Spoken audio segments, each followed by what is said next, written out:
One of the biggest struggles I have at the beginning of the year is working with clients that are just starting out. All of these people have the highest motivation. This is where they're really committed to changing their lives, changing their physique, changing how they feel each and every day. And I love that. Obviously, that's why I do what I do, to make all of those changes for people. But it's also such a struggle for me to keep them coming back for the long term, as these are goals and these are aspirations for the long term, when they come in so gung ho.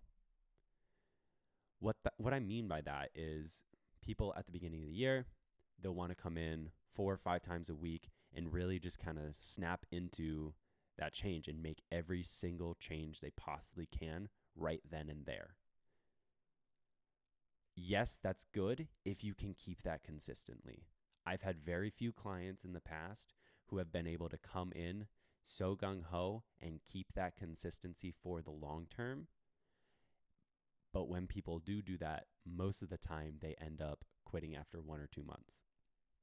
Why that typically happens, and what I've found, is that when clients come in like that and then they miss one session, that one session tends to turn into 2 sessions, and then it turns into 3 sessions.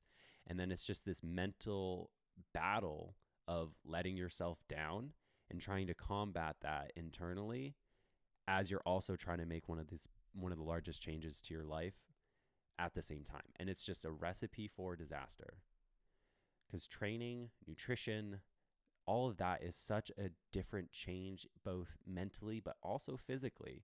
It is very stressful. It's very straining to do something so different on your body or with your body.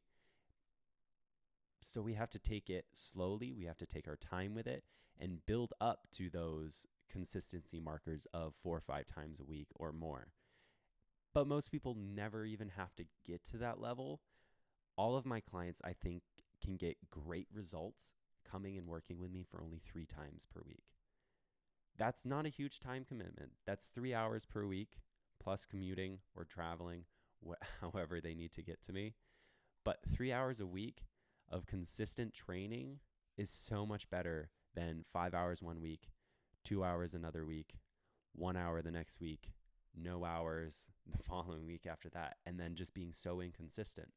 Training, nutrition, diet, all of that, it boils down to being consistent. And that's ultimately what matters. So when setting your goals for this year, set goals to where you know, in the worst case possible, you're going to be consistent regardless. And that's where I want everybody to start. Think about why you're doing it. Think about how you can do it.